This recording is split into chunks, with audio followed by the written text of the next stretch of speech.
여러분 안녕하세요. 호두엄마입니다.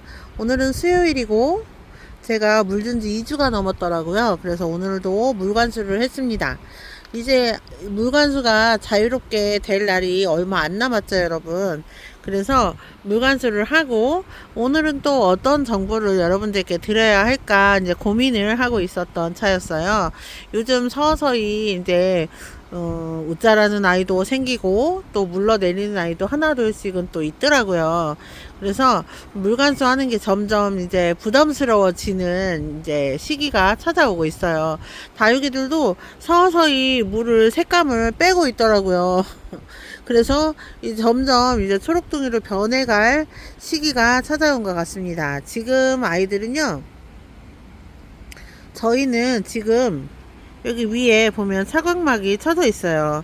이 차광막이 낮에는 이제 해가 너무 강하면 다육이들이 다 화상을 입으니까 이렇게 좀 쳐주고, 이제 한 오후 한 3시쯤 해가 좀 그 강한 시기가 좀 떨어지기 시작하면 그때부터는 이제 이 차광말을 열어서 햇빛을 보게 해주는데요. 이 아이들은 사실 저가 키워본 경험으로는요, 다육이들이 오전 햇빛만 있어도 충분히 예쁘게 자랄 수 있더라고요. 그래서 베란다 키우시는 분, 베란다 엄마들은 다육이들 햇빛 보게 하려고 무진 애를 쓰시잖아요. 근데 오전 햇빛, 아침에 이제 해가 떠갖고 12시 정오까지만 해도 충분히 해를 볼 수 있더라고요. 여러분, 이거 보세요. 핑크루비입니다. 지금 색감이 하나도 없고 푹 퍼져가지고 얘가 지금 물도 많이 먹고 빵빵해졌잖아요. 이제 다져야 돼요. 이 아이는 다져서 이제 짱짱하게 예쁘게 이제 키워야 하겠죠. 그래서 다육이 이 아이는 핑크루비는 원래 안쪽에 있었었는데요. 해를 좀 잘 보게 하려고 이쪽으로 옮겨놨어요.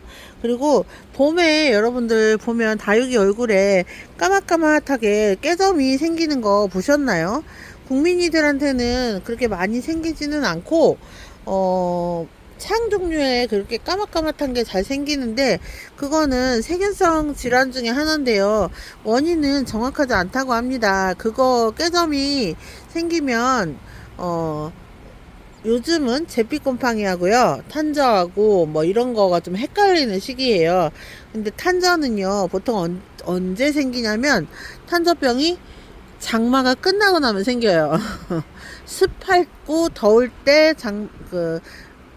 이제 탄저가 생기는데, 탄저 생기는 그게 많이 이렇게 쉽지는 않습니다. 탄저균은 어디에나 있다고 해요. 그 있다가 그 탄저균이 식물에 옮겨 붙으면 이게 무섭게 번지기도 하는데, 그 제가 유튜브로 막 찾아봤는데요. 탄저균 사람한테도 옮길 수 있다고 하더라고요. 그래서 손이 정말 화상을 입은 것처럼 손발이나 얼굴이나 이런 데가 새까맣게 타들어가는 경우도 있었어요.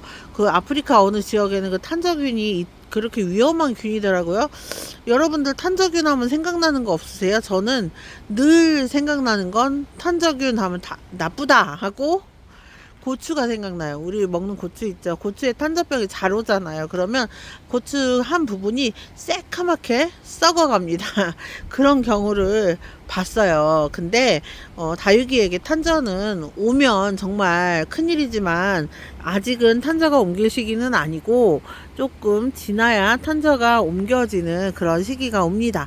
습하고 날씨가 푹푹 찌는 그 한여름에 이제 생기기도 하는데, 이런 탄저균 같은 경우는 예방하기가 사실 어려워요. 그래서 지금 예방할 것은 무름균입니다. 무름균은 뭐가 원인인지 잘 모르잖아요, 여러분. 그러니까 무름균을 예방해야 되거든요. 그 무름균 예방을 좀 해주셔야 되고, 그리고 벌레 예방도 꾸준히 1년 내내 해주셔야 됩니다. 자, 요거 보세요. 얘는 더스티 로즈예요. 얘가 지금 얼굴이 좀 삐뚤어졌잖아요. 제가 들어서 보여드릴게요. 더스티 로즈, 제가 키우는 애는 이렇습니다. 요 밑에 자구가 이렇게 아가가 있고요. 요 아이가 이렇게 지금 키우고 있고, 제가 또 화분에 또 예쁜 화분에 알록달록한 화분에 또 정신줄이 나가는 애잖아요. 근데 이 화분이 되게 저렴한 화분인 줄 알고 여기다가 선인장을 썼는데 요거 서인경분이라고 합니다. 서인경분이 이렇게 달라졌어요.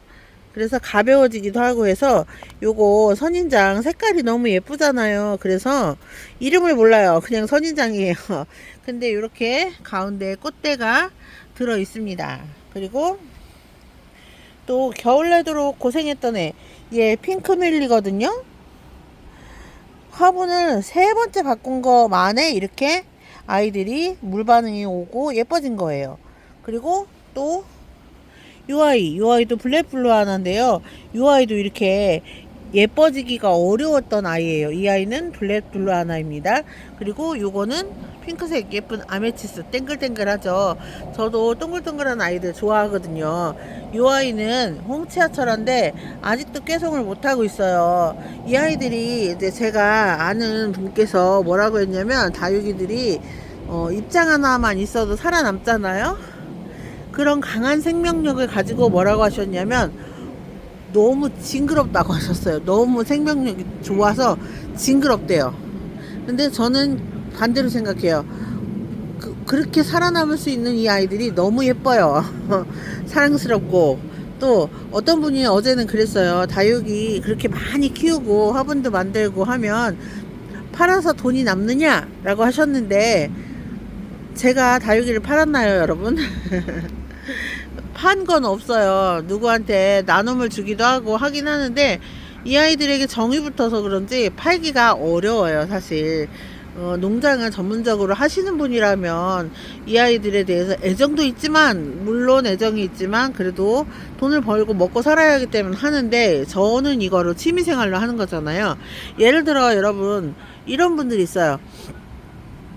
볼링이나 골프가 취미인 사람이 있어요. 근데 그거를 이익을 얻고자 하는 건 아니잖아요. 물론 사업상 미팅 때문에 그렇게 하시는 분들도 있지만 자기가 좋아서 하는 거 아니겠습니까? 저는 그렇게 생각합니다. 저는 그런 활동, 예를 들어서 뭐 골프네, 볼링이네, 뭐 예를 들어 뭐 그런 동호회, 운동 동호회 모임이네, 이런 거 할 거를 여기 식물 키우는데 투자를 하는 거죠. 각자마다의 그 힐링 포인트가 다르다고 생각을 해요.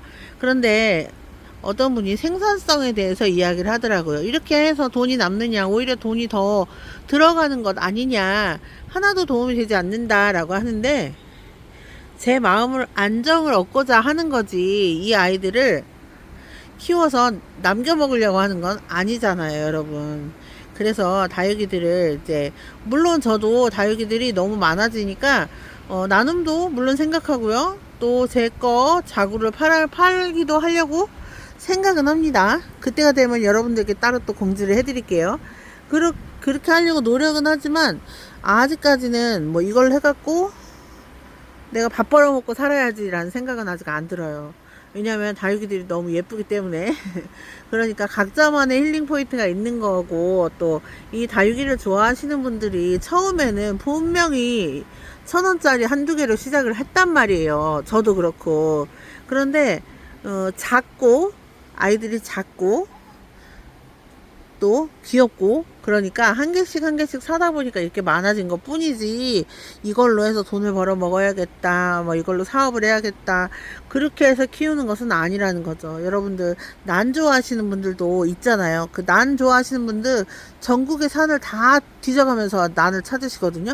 그런데 그런 분들도 그 난 때문에 고생을 하시지만 그걸 고생으로 여기지 않죠. 그리고 그걸로 돈을 벌겠다는 사업을 마인드를 가진 분도 있고, 대부분 내가 좋아서 하는 일이기 때문에 이런 취미 활동에 대해서 왈가왈부 하는 거는 별로 좋은 행동과 좋은 생각은 아니라는 생각이 들었습니다.